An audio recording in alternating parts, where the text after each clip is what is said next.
ఎర్ర సముద్ర తీరమున కొంతమంది జనసమూహము నివసిస్తూ ఉండెను. అప్పుడక్కడికి ఒక వార్త చేరెను.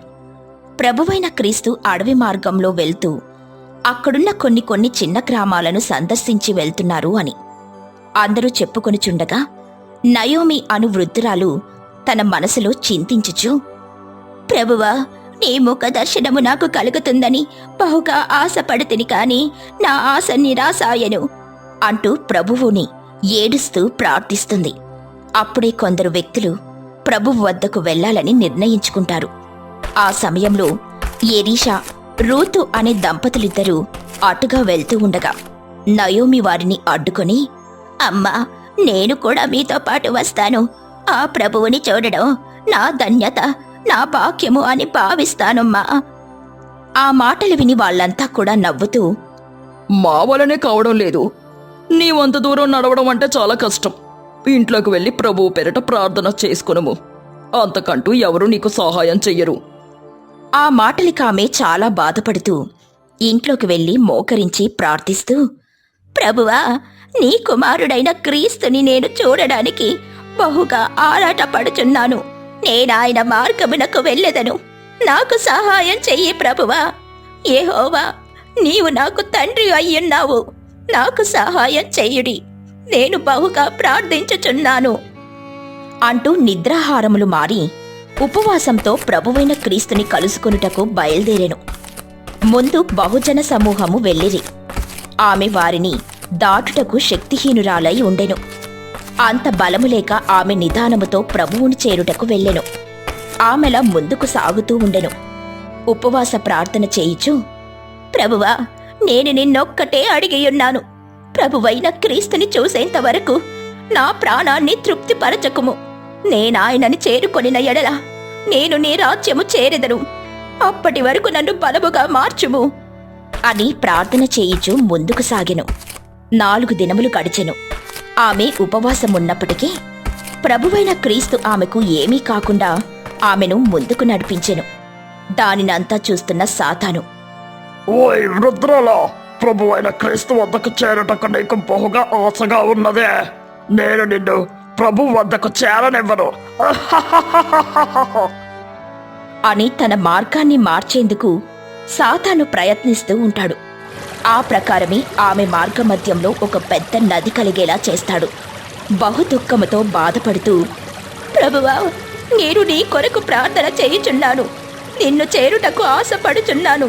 సాతాను నన్ను శోధించుచున్నాడని నాకు తెలియను.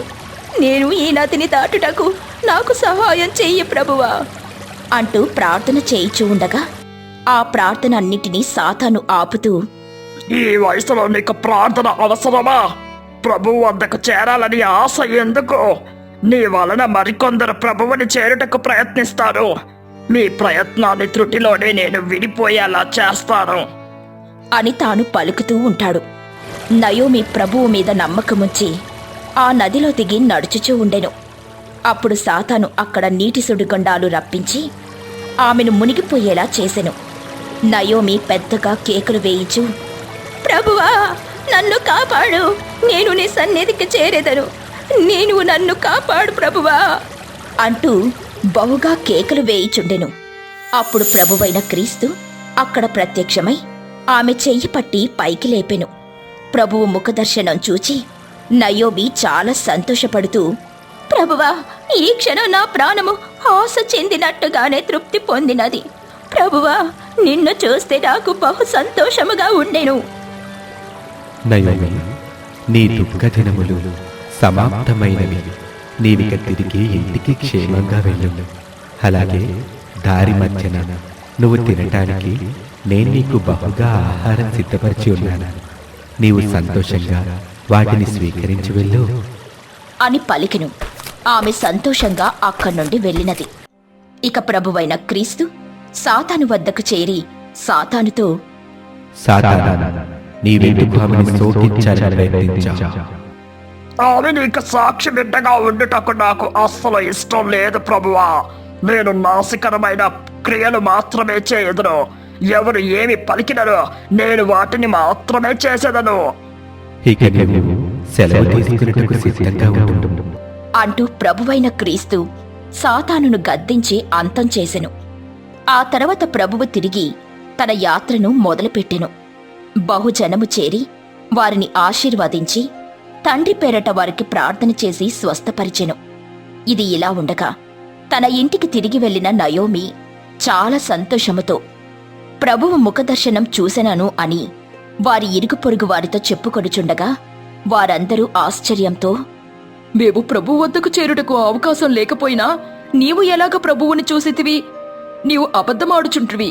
ప్రభువైన క్రీస్తుని చూచుట చాలా ఆటంకాలతో కూడినది.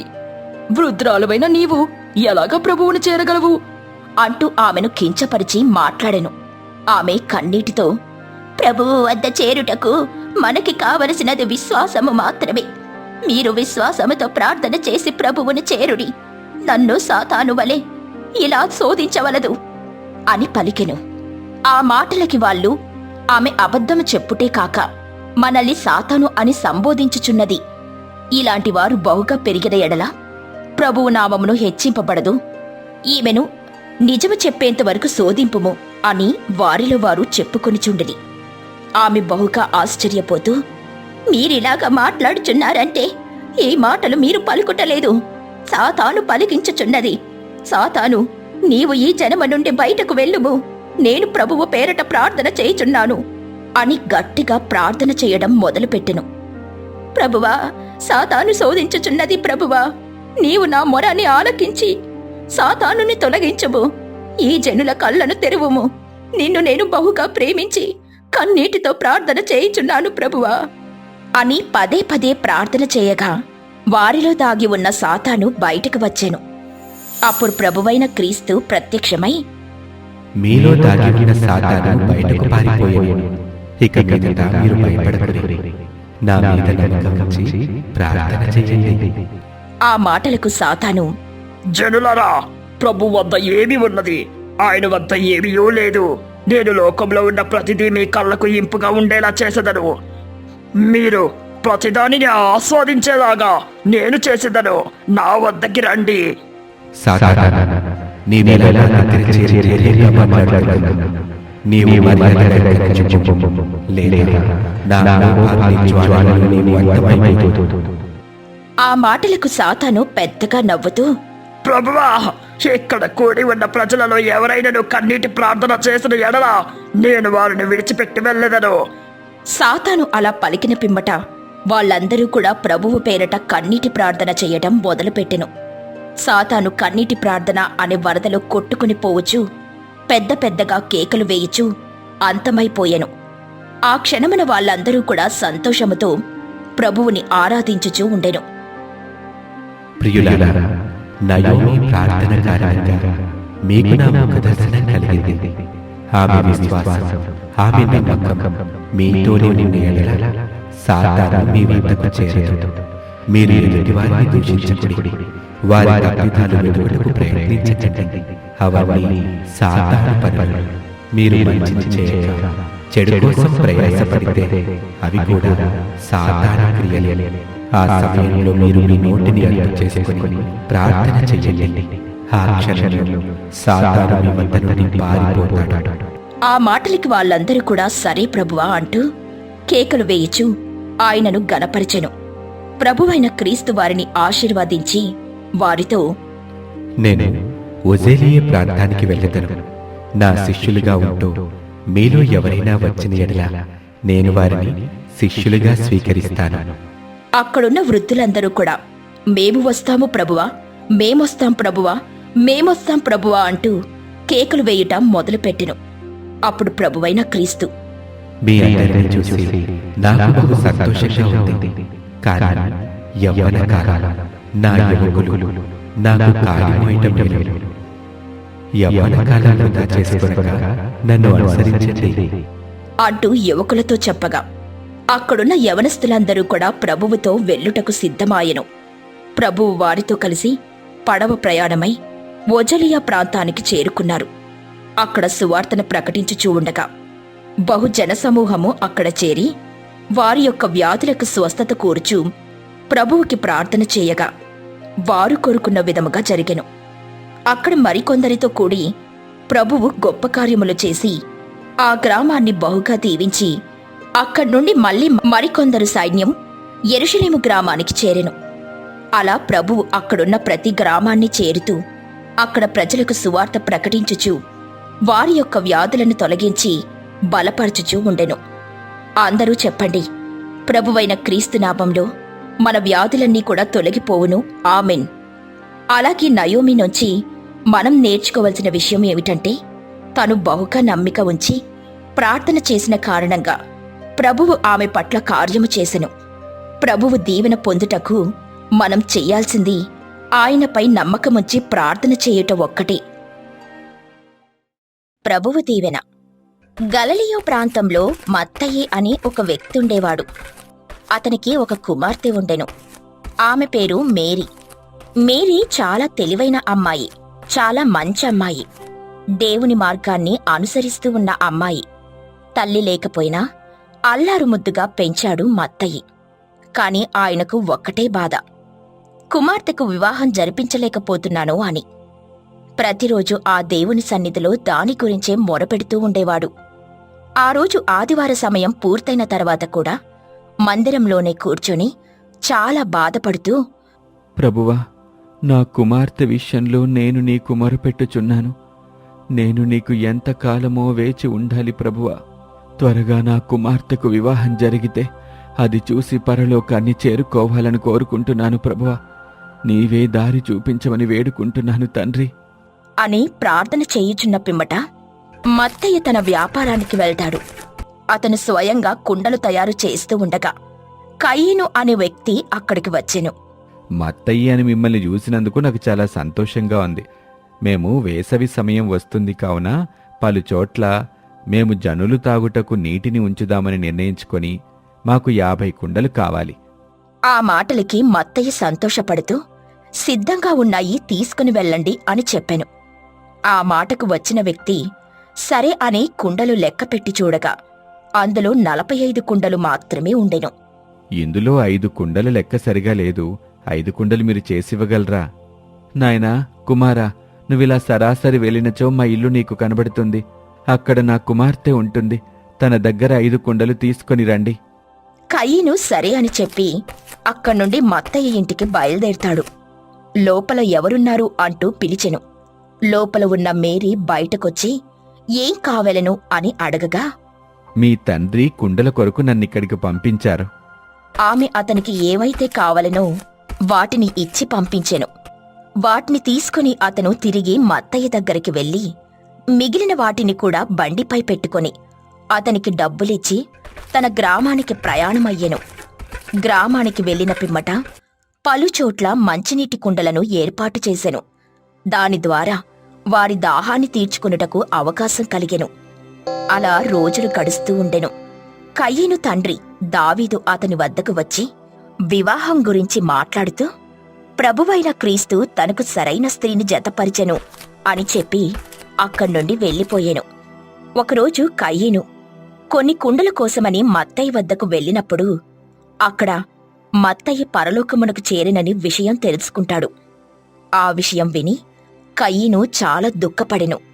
అతని కుమార్తె మాత్రం కుండలు తయారు చేస్తూ ఉండెనని తెలుసుకుని మరింత బాధపడుతూ తన మనసులో ప్రభువుతో ఇలా మాట్లాడెను. ప్రభువా, తండ్రిని దూరం చేసి ఆమెను కష్టపెడుతున్నా. తన జీవితంలో సంతోషాన్ని నింపు నా తండ్రి. అలా ఆ రోజు రాత్రి సమయం అతను నిద్రించి ఉండగా ప్రభువైన క్రీస్తు దర్శనమిచ్చి, కుమారా, కయోను, నువ్వు మేరీని వివాహం చేసుకొనుము. ఆమె బుద్ధిగలదై ఉండెను. మీ జీవితం బహుళ అభివృద్ధి పరిచయం అని ప్రభువు చెప్పెను. ఇక మరుసటి రోజు తన తండ్రితో జరిగిన విషయం చెప్పిన తర్వాత ఆమెతో వివాహం నిశ్చయించమని అడిగెను. ఇక కొన్ని దినములలోనే వారిరువురికి కూడా వివాహం జరిగెను. వారు ప్రభువు మందిరంలోనికి వెళ్లి ప్రార్థన చేయిచూ ఉండగా, నేను ప్రార్థన చేయుటకు అస్సలు ఇష్టపడను.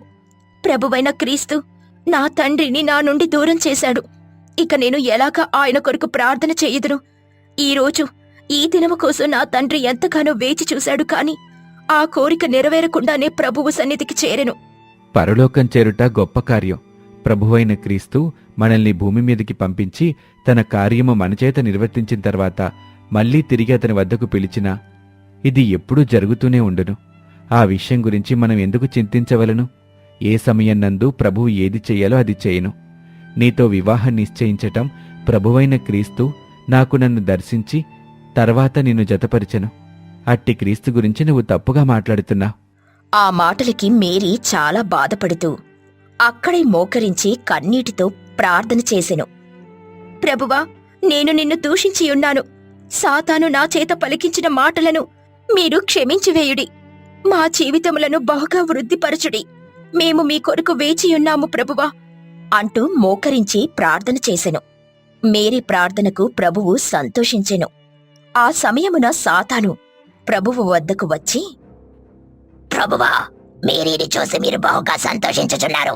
కాని నిన్ను నమ్మిన నీ కుమారులు వివాహం జరగగా ఒంటరి జీవితాన్ని గడుపుచున్నారు. అట్టి ప్రాణమును మీరు ఎలా తృప్తిపరచుదురో? సైతానా, అట్టివారు నువ్వు హింస పెట్టదవని నాకు బాగా తెలుసు. కాని ఏ సమయంలో ఏది జరుగునో ఖచ్చితంగా వారికి ఆ సమయంలో నేను వాటిని అందించదను. ఆ సమయంలో వారు బహుగా సంతోషించి నాకు ప్రార్థన చేస్తారు. లేదు ప్రభువా, కొందరు మాత్రమే ప్రార్థన చేస్తారు, మిగిలిన ఎవ్వరూ చెయ్యరు. అయినా నాకెందుకు ప్రభువా, నేను వెళ్తున్నాను అని అక్కడ్నుండి వెళ్ళిపోతాడు.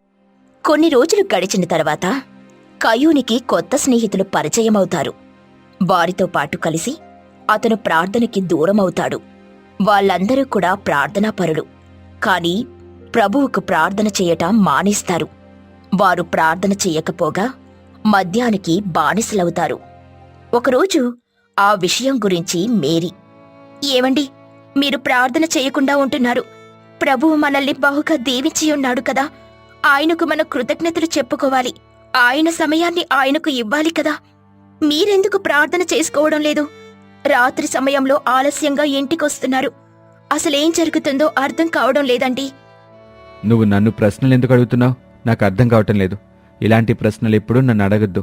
నువ్వు నన్ను ప్రశ్నలు అని అడిగిన ప్రతిసారి నీ మీద నాకు కోపం వస్తుంది. కోపంలో నేనేం చేస్తానో నాకే తెలియదు. ఆ మాటలకి భార్య చాలా బాధపడుతుంది. అక్కడ్నుండి వెళ్ళిపోతాడు తను. ఆమె అక్కడే మోకరిల్లి ప్రార్థిస్తూ, ప్రభువా, మమ్మల్ని నీవు బహుగా దీవిస్తావని చెప్పియున్నావు. కాని ఇప్పుడు నా భర్త నిన్ను వీడి ఉన్నాడు. ఆయన మునుపటిలాగే నీ సన్నిధికి వచ్చేలాగా చెయ్యి ప్రభువా అంటూ కన్నీటితో ప్రార్థన చేస్తూ ఉంటుంది. ఇది ఇలా ఉండగా కయీను తన స్నేహితులతో మద్యం సేవిస్తూ ఉంటాడు. ఇదంతా చూస్తూ సాతాను నవ్వుకుంటూ ఉంటాడు. ఇప్పుడు వీళ్ళందరూ కూడా నాకు స్నేహితులు, ఆ ప్రభువుకు విరోధులు. వీళ్ళ సంగతి ఆ ప్రభువు ఇక మర్చిపోతాడు. వీళ్ళందరినీ నా మార్గంలో నడిపించే నరకానికి తరలిస్తాడు. ఇక ప్రభువు వీళ్ళను విడిచిపెడతాడు అని నవ్వుకుంటూ ఉంటాడు. అప్పుడే ప్రభువు అక్కడ ప్రత్యక్షమై, సైతానా, నువ్వు చాలా పొరపాటు పడుతున్నా. నువ్వు చేసిన పాపక్రియలను వారి మీద రుద్దుతున్నా. నువ్వెప్పుడూ మరిచిపోతూ ఉంటావో గుర్తుపెట్టుకో. జనులు నన్ను విడిచినను నేను మాత్రం వారిని విడువను. ప్రేమతో వాళ్లకు వాత్సల్యాన్ని చూపించే ప్రభువుని నేను. ఎందుకు ప్రభువా, నువ్వు వారి మీద ఇంత ప్రీతి కలిగి ఉన్నావు? వాళ్ళు నీ మాట వినరు కదా. వారిని విడిచిపెట్టము, వాళ్ళు సంతోషంగా ఉన్నారు. సాతాను ప్రభువుకు కోపం తెప్పించే మాటలు మాట్లాడిన వెంటనే ప్రభువు సాతానును తరిమి కొట్టెను. తరువాత ప్రభువు వారి ముందు ప్రత్యక్షమై ఇలా మాట్లాడెను. ప్రియులారా, నేను మిమ్మల్ని శిక్షించుటకు ఒక నిమిషము పట్టదు. కాని నేను శిక్షించిన ఎడల మీ మార్గము ఎటుపోవునో మీకు తెలుసు కదా. మీరందరూ సైతానుకు బందీగా మారి నరకానికి వెళ్ళుటకు సిద్ధపడి ఉన్నారు. నేను మీకు మరొక గొప్ప అవకాశం ఇస్తున్నాను. మీరు సాతాను క్రియలు వదిలిపెట్టి తిరిగి నా మార్గముకు రండి. ప్రభువు మాటలు విని వాళ్ళు చాలా బాధపడుతూ భయపడుతూ ఉంటారు. ప్రభువు దర్శనాన్ని చూసి ఆనందపడుతూనే, ప్రభువా, మీరు చెప్పింది నిజం. మేం సాతాను బంధకంలో ఉన్నాం. దయచేసి మమ్మల్ని విడిపించు. ఇక మీదట మేము ఎన్నడూ కూడా తప్పు చెయ్యం ప్రభువా అంటూ ప్రార్థన చేసుకుంటారు. ప్రభువు వారిని దీవించి అక్కడ నుండి మాయమైపోతారు.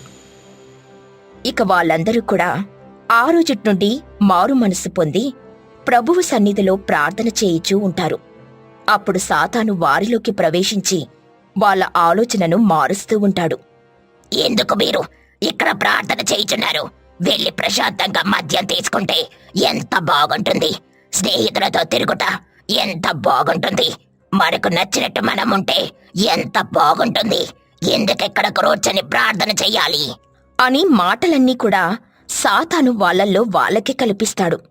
కాని వాళ్ళు సాతాను మాటలు వినకుండా బలంగా ప్రార్థన చేసుకుంటూ ఉంటారు. వారితో పాటు స్త్రీలు అనగా వారి భార్యలు కూడా ప్రార్థన చేసుకుంటూ ఉంటారు. సాతాను ఆ ప్రార్థన ముందు అతను జయించలేక అక్కడుండి మాయమైపోతాడు. ఇక భర్తలందరూ కూడా సాతాను క్రియలు వదిలిపెట్టి మళ్లీ తిరిగి ప్రభువు వద్దకు చేరుకున్నందుకు అందరూ కూడా చాలా సంతోషపడతారు. సాతాను మాత్రం ఎప్పటికైనా మిమ్మల్ని నేను మళ్లీ నరకంలో పడేలా చేస్తాను, అప్పుడు ప్రభువు మిమ్మల్ని కాపాడడానికి రాడు అంటూ నవ్వుకుంటూ అక్కడ్నుండి మాయమైపోతాడు. సాతాను మాటలు వింటున్న ప్రభువు కూడా నవ్వుతూ, నీ క్రియలు ఎప్పటికీ పనిచేయవు సైతానా. నీవెప్పటికీ నాకంటే బలహీనుడవే. మళ్ళీ మళ్ళీ తెలుసుకునే సమయం వస్తూనే ఉంటుంది అంటూ పెద్దగా చెప్తాడు. సాతాను ఆ మాటలన్నీ దూరంగా వింటూ భయపడుతూ దూరంగా వెళ్ళిపోతుంది. ఈ వీడియో మీకు నచ్చితే లైక్ చేయండి. అలాగే జీసస్ కృప మీ మీద ఉండాలి అంటే జీసస్ కృప అని కామెంట్ చేయండి. ఛానల్ ని సబ్స్క్రైబ్ చేయటం మర్చిపోకండి.